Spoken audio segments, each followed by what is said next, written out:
are some games in which words, photos, and all manner of embarrassing edits of yourself in Photoshop aren't enough to describe how they make you feel. Some games have so much going for them that it's hard to even gather your thoughts on what makes them so good. Like, you just play the game and it's just, hell yeah! From beginning to end. That is the experience that I got playing Denshattack. I'll be lying if I said that I was gonna buy the game day one, but as the release date crept closer, I don't know, man, I kinda got lost in the hype. I had to play it, man! And I cannot stress this enough.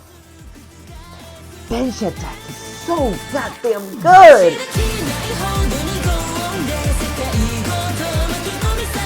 The game is about trains, by the way. I don't know if the footage in the background told you that. It's very hard to tell. In a future in which most methods of transportation got banned after what you can only assume is a very preventable, unforeseen climate crisis, the world, most specifically Japan, created domed cities developed by the very powerful and very rich corporation of Muraido, who lets people inside the cities know that the future of the world lies in them, while the people, the houses, and you know what, just fucking everything outside is dirty. They'll give you cooties! And here comes our finest Florida driver, Emmy, who after meeting this random guy for a delivery, decides that Uber Eats is too boring and that train Tony Hawk is the move. A random guy who tells her that she drives trains in the same way that I would tell the average person sharing the road with me that they belong in go-kart tracks exclusively, by the way. The game has the benefit of not being super plot heavy, but it also has the added bonus that the cast and the story are generally pretty fun. The game story-wise feels very reminiscent of a solid anime series that I would watch in my early years. I say that like I'm, I don't know, fucking 97 years old. It's like a classic home-cooked shonen anime. The game even has many moments in which Emmy has to go through training arcs and learn new techniques, cause otherwise she'll become a clip in another person's compilation. There are moments in which the game can feel maybe a little bit cheesy or tropey with some of the characters, but frankly that is something that I wholeheartedly enjoy. The banter between the characters is enjoyable pretty much all the time. The gang, I feel, are a great group of characters to listen to throughout the whole game, and beyond that, listening to their conversations about the world and what existed beforehand is some damn cool stuff as well. As far as gameplay goes, Denshattack is possibly some of the coolest ideas put together, creating something which... hell yeah, dude. Okay, so, to describe the game, imagine Kurt Cobain's daughter and Tony Hawk's son who are apparently married.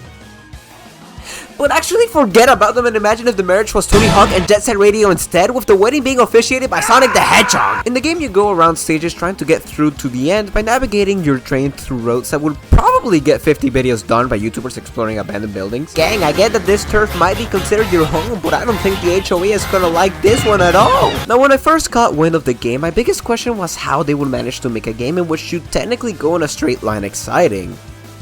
Dude, they just fucking slam their cocks on the table. I don't even know where to begin. First off, the journey from point A to point B feels like, at its worst, the roller coaster Phineas and Ferb did at the beginning of the series. Brother, did you see what the fuck they were doing? The game is fast and it is not afraid to leave you for dead against the pipes your head will inevitably fall towards. The game is about a train, but that doesn't mean that you won't be moving like your life is on the line, because call me crazy here, but I would not be able to tank a single crash here. Now, what the hell was Emmy doing to become this good at Denshattack? I have no idea. Have you ever delivered ramen with your life on the line? You have to react fast to obstacles and move out of the way accordingly. Sometimes you move through tracks, sometimes you jump around them. It seems really simple in concept, but in execution, even the earliest levels in the game have incredible depth and room for improvement from the player. Honestly, if anything, the game reminds me a little of Sonic Forces in a good way! One of the biggest things Forces get shit on is the hallway level design, but this game is actually a really solid example of how such a design can actually work.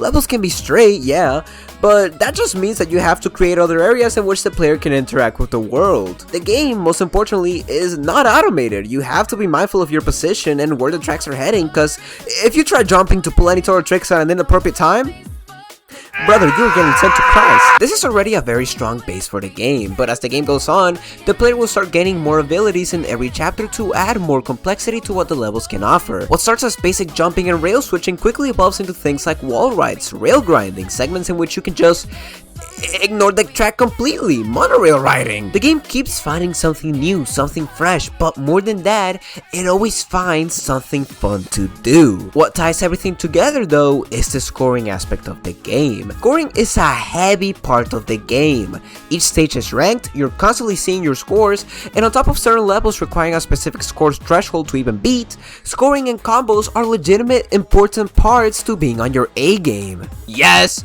The train can kickflip, do 360s, and whatever the hell this page means. At some point in the game, you unlock an ability that creates new paths for you in the level if and only if you fill the energy bar, and that bar is filled by doing what? You guessed it right, it's combos! And that is such a sick incentive for the player to go out of their way to experiment and to trick, because being good at the trick system opens the door for a bigger number of paths to take. All of these elements combined are what make the core of the Denshattack gameplay loop, and God!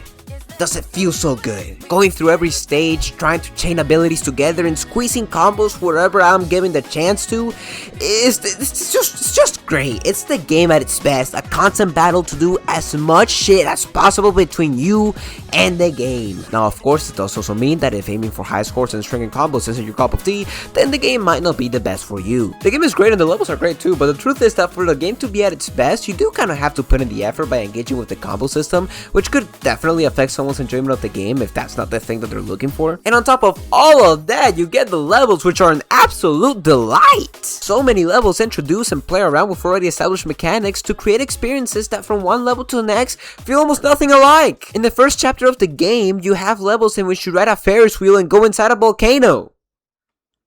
This is the same fucking stage! Other levels have you, I don't know, climbing mountains, going underwater, riding with sharks, escaping from armed and dangerous super vehicles, or perhaps you want to use a particle accelerator. No, don't ask me what you're gonna use it for, just find out yourself and play the game. The last chapter of the game has so much crazy shit happening at once that I wouldn't even spoil it, but trust me when I say that the things you'll be doing by the end are absolute lunacy, life-changing, and possibly the best use of the word peak fiction. Now, the game definitely has its issues to iron out. Primarily, there were a decent number of times in which I just died. And if Ed or me has the patience to find the clips, then he might show you. And it's just, I don't even know how to describe this. I literally fell through the floor on one of them. I did also have some issues with the camera personally, because I real deal wasn't too big on it on many occasions. Especially in moments in which you're going very fast, there are many times where the cameraman is too busy sniffing the metal from the truck to zoom out to the camera just a little bit so I can see the object of impending doom and gloom about to split me like a cake after I crashed into it head first for not being able to see it. It's not something that happens frequently enough for me to say that it's a big problem or that it ruins the experience in any capacity, but it does happen semi-often enough for me to feel annoyed by it. But really, that's where all of my issues end. The list is as long as the number of times people have said that they wanted the Steam machine at its current price. There's nothing! And can we talk about the art direction for a second? Because this game is a never-ending feast of colors and beautiful locations galore. The blend of sci-fi, sort of apocalyptic-esque, if that's even the correct way of using it, with like, you know, the bunch of run-down destroyed cities, and its combination with many natural beauties that you would see in Japan, it's constantly a formula that creates incredible scenery. More than that, the game rocks a cel-shaded art style that is not too dissimilar from games like Jet Set Radio, so everything pops and looks incredibly vibrant and lively. As if that wasn't enough, every one of these characters are fucking fire. The designs of each character and each side character and each grunt and each fucking whatever, man, it's just incredible. I really like how every group you meet is a different kind of, I guess, outcast group? I mean, you have Gyarus, male and female delinquents, old people, rock stars, police, and if we count Emmy, then we also have Uber drivers. Truly an incredible lineup. I got nothing. Let's talk about the music a little. Like the way you hold on me, I like the way you touch me, control me now. Dude, how do I even? Never fucking mind. Editor, play the Smash Ultimate trailer, because everyone is here! T-Lopes and Sean Piablo already moved like Goku and Vegeta. T-Lopes is Sonic Mania Man, and Sean Piablo and him have worked together on Penny's Big Breakaway soundtrack. But to that, you add one more with Andrew One, who, while definitely having a less Point Darren Wojak lineup for most people, his ass is still busting out bangers, do not misunderstand! On top of having 2014 Messi, Neymar, and Suarez on the soundtrack, these guys busted every favor, phone a friend, and Disney Channel cameos for this one. Explain to me why I was looking around the soundtrack and just so happened to see Richard I actually don't know how to pronounce that name. Richard Jacks?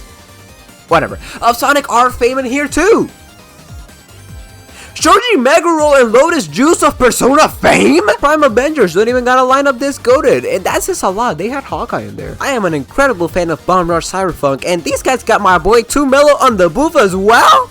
Just to see what I was doing back in 2023. They got what I assume is a pretty popular Vocaloid artist, and Yunosuke, I think that's how you say it, for the song used for battling the gang of Gyarus who transform into a Gundam. This is the first boss in the game. This game is my GOAT! They got the composer of Klonoa and Rich Racer in here? Do you realize how good those soundtracks are? Oh my god, I'm gonna faint. Man, they even got Iron Mouse in this soundtrack, and I need y'all to calm down. I know you heard the name and felt tingles up your crack. Relax! We're not crying to anyone here because she snapped on the mic too. It's not just people with fame to their names either. So many creators get a chance to be in the spotlight. This soundtrack is just such a beautiful blend of sounds and artistry and it's oh my god. Editor me, put the image of There's No Limit to the Glaze. Yep, please and thank you. Thank you very much. Some of my highlights for the soundtrack. I mean, dude, so many of them, right? But really, the biggest highlight is I Like the Way. But I mean, behind it, Someone We Can Play is a pretty big highlight too. The song with Iron Mouse, Unholy Melody, that one was pretty good as well.